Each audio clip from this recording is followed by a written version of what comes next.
Hello everyone, welcome back to our channel Goalnet Set. अगर आप इस चैनल पर न्यू है तो प्लीज़ चैनल को सब्सक्राइब करो and press the bell icon ताकि आपको नोटिफिकेशंस मिलती रहे जब भी मैं न्यू वीडियो अपलोड करूं। Please like, share and subscribe to the channel. Your door to the future starts from the Goalnet Set. Your future is just ahead, so please keep watching this channel. Thank you so much. So today we will discuss about the MCQs from the teaching aptitude paper first. So I already uploaded two videos of the MCQs, part 1 and part 2. You can check out that. This is part 3rd of the MCQs depending on the teaching aptitude. So first is choose the correct statement. Face-to-face teaching is less effective than online teaching. Then computer-aided education can replace a teacher. Third one is online teaching and face-to-face teaching are both effective. And the computer-aided education can assist a teacher. So choose the correct statement. We have to choose the most appropriate. बहुत सी बार ऐसा होता है कि आपको दो option सही लगते हैं या सभी ऑप्शन सही लगते हैं, लेकिन हमें वो चूज़ करना है जो मोस्ट अप्रोप्रिएट हो. तो let's see. Face to face teaching is less effective than online teaching. So this is totally wrong. Your face to face teaching is not less effective, it is the more effective than online teaching. Then computer aided education can replace a teacher. This is again wrong statement. Your computer aided education cannot replace a teacher. Then online teaching and face to face teaching are both effective. Yes, this is appropriate. Your online as well as face to face teaching, that is your traditional teaching, are both effective. And last one, computer aided education can assist a teacher. This is also a correct statement, but the most appropriate, we have to choose only one. So that's why your answer is C. Then dash is the right attitude of a teacher towards students. तो एक teacher का right attitude या अपने student की तरफ कौन सा attitude होना चाहिए? सुप्रीमेसी मीन्स टीचर को ऑलवेज अपना अथॉरिटी से बात करनी चाहिए, अपना पावर दिखाना चाहिए, या मेरा हाई स्टेटस है ऐसा बिहेव करना चाहिए? नो. देन बीइंग सिंथेटिक हमेशा means showing sympathy towards the students? No. Then strict discipline, बहुत डिसिप्लिन होना चाहिए या बच्चों को डिसिप्लिन लगाने की बात कहनी चाहिए ताकि स्टूडेंट हमेशा डर जाए आपको? No. And last one is being tolerant. Yes, being tolerant means आप अगर एक टीचर हो तो आपके अंदर वो पेशेंस होना बहुत ज़रूरी है, आप एक सहनशीलता होनी बहुत ज़रूरी है. So D is the most appropriate here. Then what are the required for good teaching? So diagnosis, then remedy, direction and feedback. So diagnosis means we already discussed in diagnosis is nothing but this is like your formative evaluation. Means when teacher enter into the class, एक teacher जब class में enter करता है और student से feedback लेता है और मीन्स उसे टीचिंग मेथड कैसा रखना चाहिए इसके लिए क्वेश्चन आंसर करता है स्टूडेंट के साथ, एंड उसके बेसिस पे अपनी टीचिंग डिसाइड करता है. That is the diagnosis. And remedy means जो कुछ अभी आपने किया, डायग्नोसिस किया, तो उसके हिसाब से आप क्या टेक्निक अप्लाई करने वाले हो, कौन सा मेथड अप्लाई करने वाले हो उस मीन्स जो कुछ भी स्टूडेंट के प्रॉब्लम है उसके सॉल्यूशन के लिए. So that is the remedy. Then direction, yes of course direction तो होना ही चाहिए गुड टीचिंग के लिए. एंड फीडबैक, यस अगर आप स्टूडेंट को कोई क्वेश्चन करते हो तो आपको स्टूडेंट से क्या फीडबैक मिलता है, या फिर कुछ स्टूडेंट्स को डाउट है तो उसके मीन जो कुछ आप क्वेश्चन करते हो स्टूडेंट को, उसके फीडबैक के बेसिस पे आप अपने टेक्निक में या अपने मेथड में इम्प्रूवमेंट कर सकते हो. सो all options are correct here. So your A, B, C and D, third option is correct. Then corrective feedback is most useful when it is. So एक corrective feedback कब most useful है, when it is immediate and frequent, reliable and subjective, communicated in a judgmental and unambiguous way, all of the above. So obviously your corrective feedback is most useful when it is immediate and frequent. अगर आप किसी से कोई question करते हो तो अगर उसका आंसर हमें इमीडिएट एंड फ्रीक्वेंट मिले तो that is the most useful. Then a formative evaluation tends to accelerate the pace of learning. So this is your assertion statement. There is not written A. A means assertion. So formative evaluation tends to accelerate the pace of learning.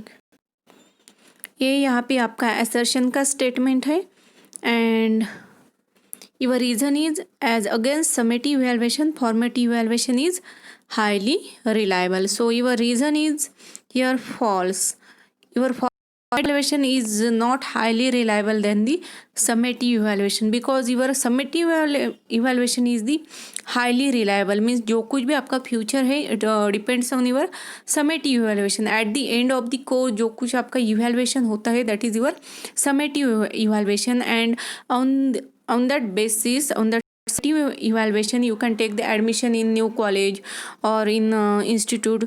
So here summative evaluation is the highly reliable. So your reason is the false and your assertion is formative evaluation tends to accelerate the pace of learning. Formative evaluation में क्या है, एक speed लेता है. Means अगर एक teacher student को question answer करता है या फिर जो कुछ भी उसकी एक्शन होती है, जो कुछ भी आपके क्लास के अंदर हैपन होता है दैट इज़ द मीन्स इसकी वजह से आपके लर्निंग को एक स्पीड मिलती है एंड एक एजुकेशन आपका स्ट्रांग होता है. सो formative evaluation tends to accelerate the pace of learning. Yes, this is true.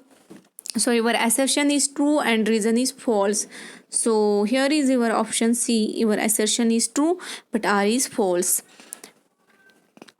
हर एक ऑप्शन में आपको डिफरेंट देखने को मिलेगा. हियर ए में दिया है both A and R are true and R is the correct explanation of A.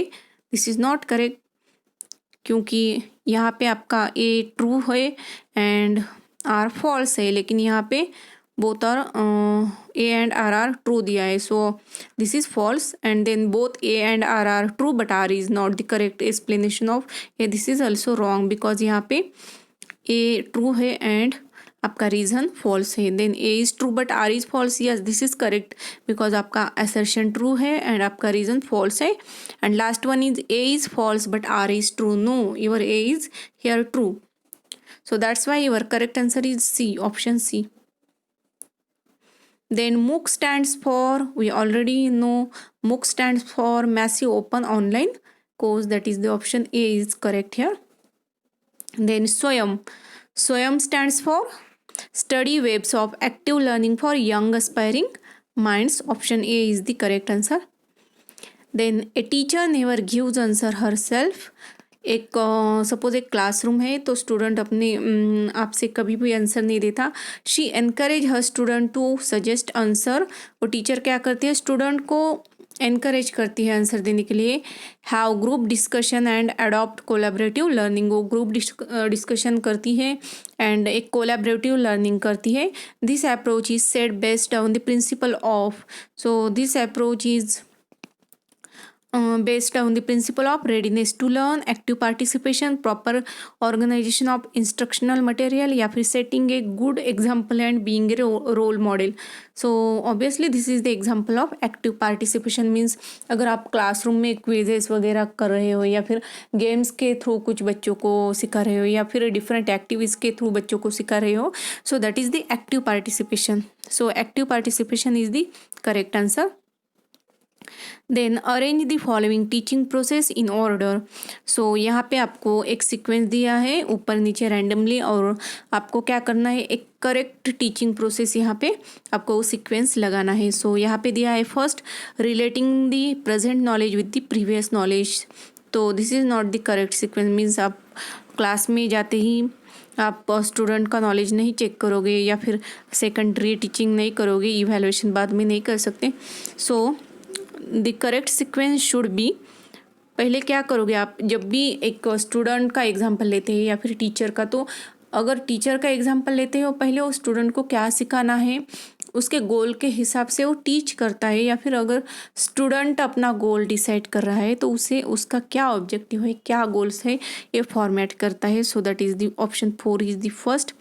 Then अगर एक टीचर फिर क्या करता है, क्लासरूम में एंटर करता है अपने फॉर्मुलेशन ऑफ ऑब्जेक्टिव्स के बाद, तो क्या करेगा वो, relating the present knowledge with the previous knowledge.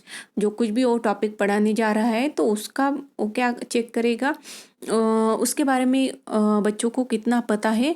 वो मीन्स उस टॉपिक के आधार पर उसे क्वेश्चन आस्क करेगा और उसके जो जो कुछ भी फीडबैक मिलता है उसके बेसिस पे वो फिर आगे डिसाइड करेगा कौन सा मेथड उसे एक्सेप्ट करना है. देन क्या करेगा, देन जैसे भी स्टूडेंट का फीडबैक मिलता है तो उसके बेसिस पे वो क्या करेगा, जो कुछ भी मटेरियल अवेलेबल है उसके पास, इमेजेस, डायग्राम्स वगैरह या फिर जो कुछ भी उसके बारे में इंफॉर्मेशन है वो प्रेजेंट करेगा. So then presentation of materials. And then उसके बाद क्या करेगा, अगर एक टॉपिक पढ़ाता है टीचर स्टूडेंट को, तो फिर बच्चों को कितना समझ में आया है इसका इवैल्यूएशन करेगा. So then third evaluation. And लास्ट में क्या करेगा, इवैल्यूएशन करने के बाद अगर फिर भी कुछ समझ में नहीं आया स्टूडेंट को, अगर वो डायग्नोसिस करता है और फिर भी किसी बच्चों को समझ में नहीं आता, कोई पॉइंट में उसे डिफ़िकल्टीज है किसी स्टूडेंट को, तो फिर वो टीचर दोबारा रीटीचिंग करेगा. So this is the correct sequence. Your first one is the formulation of objectives, then relating the present knowledge with the previous knowledge, then presentation of materials, then third one is the evaluation, and last one is the reteaching. So this is the correct sequence. So your answer is the D.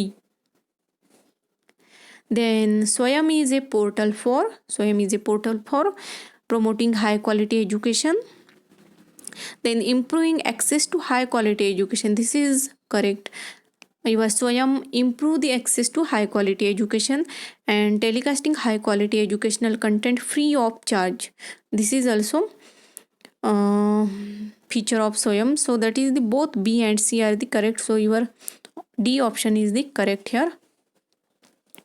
Then government has approved the Swayam Prabha project for operationalizing how many DTH TV channels? So we already know 32. So last one, diagnostic evaluation ascertains students. तो diagnostic evaluation क्या पता लगाता है या क्या निश्चित करता है, तो diagnosis evaluation means for example अगर हम एक डॉक्टर का एग्जांपल लेते हैं, जैसे वो डायग्नोसिस करते हैं वैसे ही हम एक टीचर कैसा इवैल्यूएट करता है. Diagnostic evaluation ascertains student performance at the beginning of instruction. अगर एक टीचर क्लासरूम में एंटर करता है तो मीन्स टीचिंग की पढ़ाने के पहले ही वो स्टूडेंट का परफॉर्मेंस चेक करता है, या but that is the student individual strengths, weaknesses, knowledge and skills prior to the instruction. वो टीचिंग करने से पहले ही prior to the instruction check करता है. Then degree of achievement of instruction at the end. So degree of achievements of the instruction at the end, यहाँ पे ऐसा कोई ऑप्शन नहीं होता डायग्नोस्टिक में, यहाँ पे कोई डिग्री वगैरह नहीं मिलती. Then causes and remedies of persistent learning problems during instruction.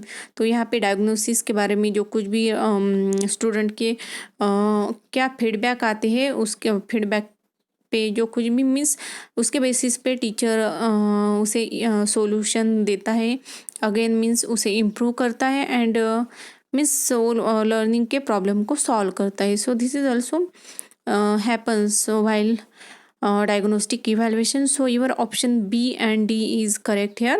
Diagnostic evaluation ascertains, जब भी आप एक टीचर डायग्नोस्टिक इवैल्यूएशन करता है तो बच्चों के मीन्स क्या स्ट्रेंथ्स है, क्या वीकनेस है, नॉलेज कैसे है स्टूडेंट्स की, उसमें क्या स्किल्स है, ये चेक करता है. एक फॉर्मेटिव इवैल्यूएशन के जैसे मीन्स जो कुछ क्लासरूम में हो रहा है उनके बीच क्वेश्चन आंसर सेशन, एंड फिर स्टूडेंट के फीडबैक के बेसिस पे वो क्या प्रॉब्लम है स्टूडेंट को ये डिसाइड करके फिर वो उस पर सॉल्यूशन निकालता है, that is the remedies of persistent learning problems during instruction. That's why your B and D is the correct answer here.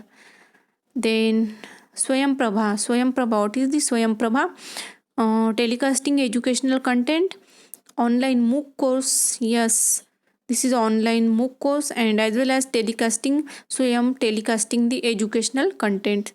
So here your both A and B is the correct option. So this is all about the MCQs. There are more MCQs of previous years depending on the teaching aptitude. I will also make the video on that. So please like, share and subscribe to the channel. Thank you so much.